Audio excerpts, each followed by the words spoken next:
Hi guys! Welcome back to my YouTube channel, Diday Vlog. So, ngayon ay kakagising ko lang at nandito ako sa aming bahay. Dahil wala na naman kaming tubig, tapos gusto kong mag-CR. Hindi kasi sila si mama guys. Hindi sila nag-igib. Hindi nila pinahigop doon sa hose. So, kahit na marami ng tubig yung balon, kailangan pa rin siya kasing imano-mano kasi para makaagos ang tubig dito. Kailangan ko na talagang mag-CR guys, tapos wala kaming magamit. Dahil ilang araw na din hindi sila so ako na lang ang gagawa kahit na ito, malaki na yung tiyan. Ayoko sanang ako yung gagawa nun kasi mahirapan ako kasi yung tiyan ko nga ay masakit kapag nag-upo ako. Pero dahil walang tubig at mahiya naman ako na utusan sila kasi mga matanda na din sila, mga may sakit na din. So ako na lang yung gagawa guys, dahan-dahan na lang para hindi din delikado sa akin kasi buntis ako. Tapos medyo mabigat yung tubig na hahatakin wala sa ilalim. So yun, ipapakita ko na lang sa inyo mamaya guys. So pupunta na po ako ngayon doon sa balon. So tara guys, samahan niyo po ako. So bago pala ako pupunta doon guys sa ibabaw sa balon, so dahil nagugutom na po ako and wala po akong kanin na dala, so ang gagawin ko ay magluto muna ako ng kanton. So ito guys, magluluto muna ako ng pansit kanton. So alam ko namang bawal to sa akin, pero medyo matagal na din akong hindi nakakain ng pansit kanton. So ito na lang ang kakainin ko ngayon para kasi nagugutom na po talaga ako guys. Dahil kasi palagi silang busy. Minsan hindi na sila nag-asikaso sa tubig. Kami kasi ng asawa ko pag umaga pupunta kami pag umaga busy na siya sa trabaho niya. Kaya wala na siyang panahon para makapagpahigop ng tubig. So, kailangan kasi talagang mabilhan yun ng dekuryente na motor para panghigop sa tubig, para hindi na namin kailangan pang pumunta doon sa balon para magpahigop ng mano-mano. Kaso lang, hindi muna ako bumili para pahigop ng motor na yun, yung equipment na yun. Hindi muna ako bumili kasi baka masayang lang kasi alam nyo naman na palagi kong sinasabi na paalis na kami dito. So sayang naman yung pagbili-bili ko ng motor, hindi ko na magamit doon sa lilipatan namin kasi wala namang problema sa tubig doon kasi merong nawasa doon na pwede magpa-connect. So dito lang talaga ang mahirap. Kaya hindi pa muna ako bumili ng motor na panghigop sa tubig.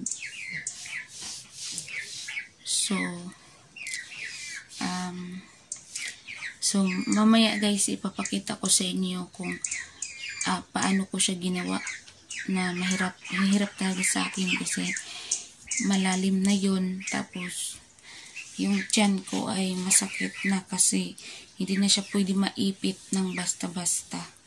So, yun, update ko na lang kayo mamaya kapag nandoon na po ako sa balon guys.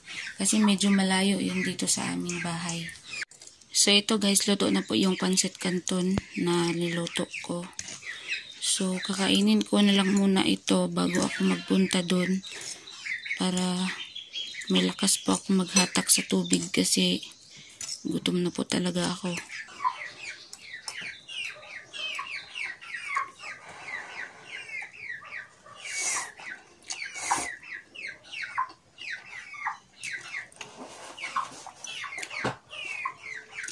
Alam kong bawal talaga sa akin to guys kasi napakamaalat.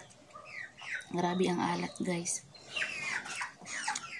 Hindi ako sigurado kung uubusin ko ba to.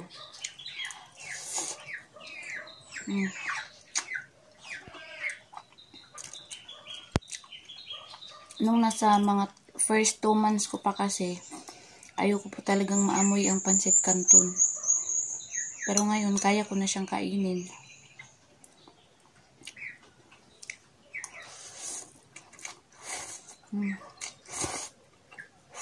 So guys, malapit na po ako makarating sa balon. Ilang minuto na lang. Napakainit guys. Grabe. Hinihinal talaga ako. So guys, mag-i-start na po ako. So panoorin nyo na lang ako guys. Yun lang.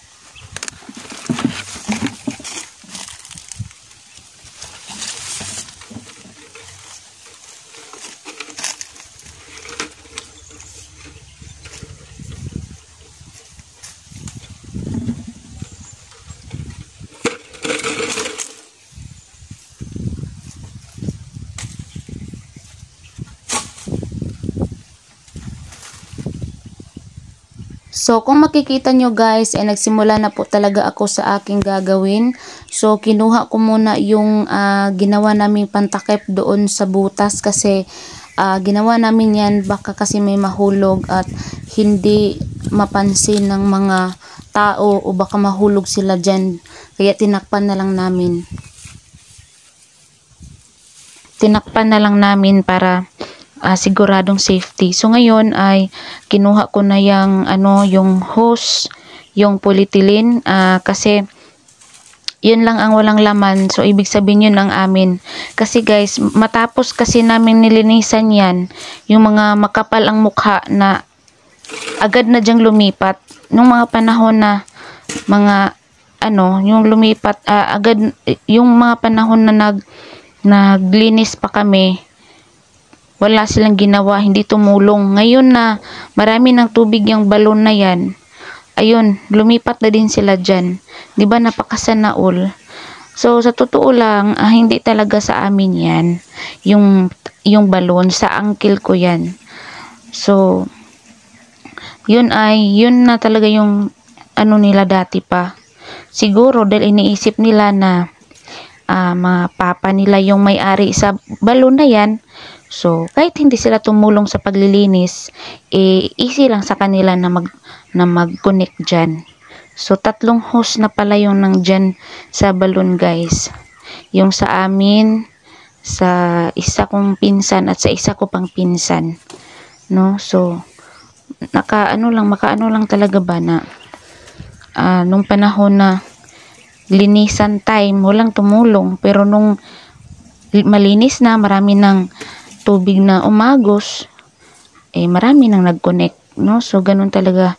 At yun ang pinakamahirap para sa akin guys, kasi kung nakikita niyo lang ay malaki na yung tiyan ko. So buti na lang at mataas na yung dahil dinagdagan pala ni Papa yung hinawakan kong kahoy, no, yung hawakanan. So hindi ko na kailangan mag-upo-upo kasi mataas na yung kahoy. At saka yun, ang ginawa ko pa ulit-ulit lang talaga yan guys, hanggang sa mapuno ko po yung 1 galon at 1 balde.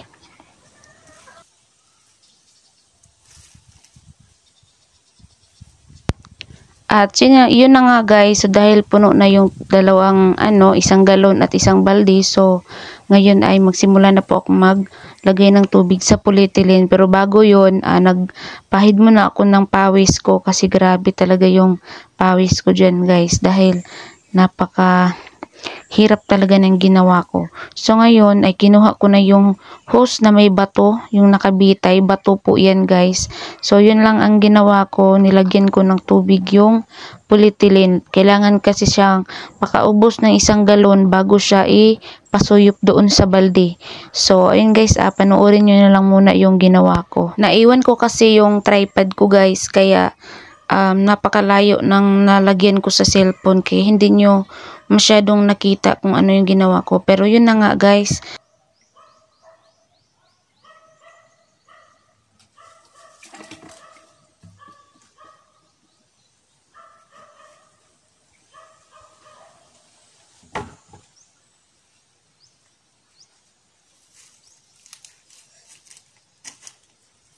guys, kakatapos ko lang. Grabe, ginapagod talaga ako ng sobra guys. So wala akong magagawa kasi wala talaga akong makakasama dito, walang makakatulong. So ngayon, pakita ko sa inyo kung effective ba yung ginawa ko. Hindi ko lang kasi kanina napansin na yung cellphone ko pala ay na nagalaw, kaya hindi niyo ako nakita buong ginawa ko. So ito guys, makikita nyo napakalakas ng tubig. So kailangan ko muna punuin lahat ng yan, pati yung lagayan namin nasa loob ng CR. So super po talagang nakakapagod. Napagod po talaga ako kasi hindi siya naging madali para sa akin, lalo na yung pagkuha ng tubig doon sa ilalim para ilagay doon sa balde. Pero hindi lang kasi nyo nakita kasi hindi ko napansin na gumalaw pala yung cellphone ko dahil hindi ako nakadala ng tripod. So kaya hindi nyo nakita. Basta yun ang ginawa ko, kumuha ako ng tubig sa ilalim, nilagay sa balde, tapos pinahigop ko sa hose na walang gamit na kahit anong gamit, lang siya, mano-mano lang talaga. Nilagyan mo na siya ng na kailangan nakataas yung nakataas yung hose para maghalo yung tubig at saka yung hangin. So yun ang dahilan na kaya ayun, na siya, nag-agas na siya. So ganun siya kasimple tingnan, pero napakahirap niyang gawin, no? So pinagbawalan ako ng asawa ko na gawin yun kasi lagi niyang iniisip yung dinadala kong anak ng baby ko sa tiyan. Pero hindi naman pwede na maghintay na lang ako dito ng buong hapon na walang magamit na tubig. So